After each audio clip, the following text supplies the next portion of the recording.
Injil adalah kekuatan Allah yang menyelamatkan. Karena di situ kuasa Roh Kudus bekerja untuk menjamah hati seseorang. Kenapa kok enggak I know, not I do, but I believe. Aku percaya. Kenapa kok tidak aku lakukan, aku pahami, aku tahu.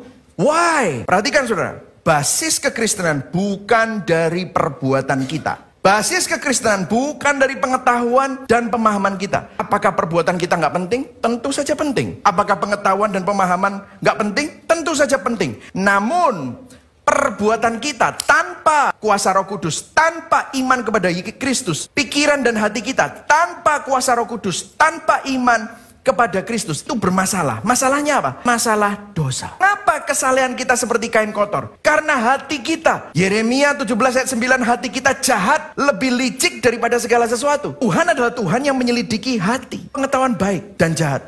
Disinilah yang namanya self-righteousness. Bukan sudah baik. Nah itu.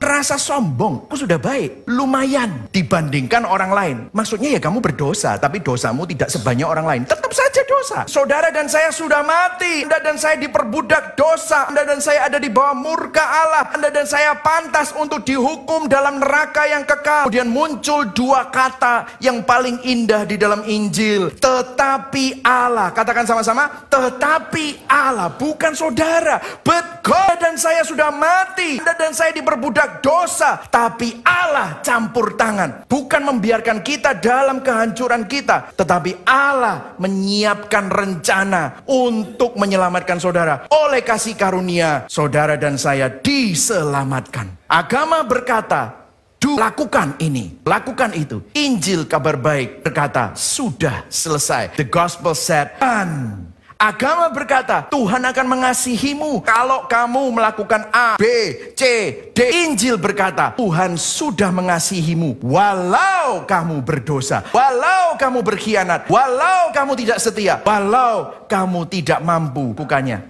Yesus yang melakukannya buat saudara. Injil terapeutik aja. Karena Injil terapeutik ini sangat populer. Kalau dibilang Injil terapeutik itu emosionalisme. Karena menjamah emosi. Juga apa? Menjadi new prosperity gospel. Biasanya kedengarannya begini. Bagaimana cara kita termotivasi dan terhibur? Kedengarannya seperti ini. Khotbahnya. Tuhan mengasihimu. Tuhan memiliki rencana yang indah untuk hidupmu. Kamu diterima, dikasihi. Tuhan mau menyelesaikan masalahmu. Tuhan ingin engkau sukses. Tuhan ingin engkau berhasil. Tuhan ingin potensimu tercapai. Tuhan ingin engkau bahagia dan damai. Tuhan akan bekerja dalam hidupmu karena Dia mengasihimu dan membuat engkau bahagia. Karena engkau berharga di mata Tuhan. Bagus ya? Bagus. Terdengar baik. Namun, jika tidak hati-hati, ini bisa distorsi Injil. Karena terapeutik gospel ini tidak menunjukkan akar masalahnya. Semestinya. Dosa adalah penyakitnya, tetapi penyakitnya tidak pernah didiagnosa. Dia hanya lihat penderitaan saja. Injil terapeutik berusaha meringankan gejalanya, tidak mengobati penyakitnya. Injil terapeutik itu mengelus-elus kita yang lagi menderita dalam dosa dan mengatakan, oh it's gonna be okay. Tuhan mengasihi kamu tanpa ada kabar buruk supaya bertobat, tidak ada. Diberi painkiller sementara, pulang, enak ya. Tuhan itu baik ya. Iya, semakin saudara minum painkiller, semakin tinggi dosis kita. Karena painkiller itu sudah tidak mempan lagi. Distorsi Injil itu tidak pernah mampu memberikan solusi yang sesungguhnya. Karena kita hanya menjadikan Tuhan sarana untuk mendapatkan apa yang kita mau. Padahal seharusnya hati kita yang perlu diperbarui. Injil yang sejati peduli terhadap penderitaan. Buktinya Alkitab penuh dengan kata-kata bagaimana kesedihan Daud, kemarahan Ayub, kekecewaan Habakuk, ketidakberdayaan Musa, hingga keputusasaan Elia.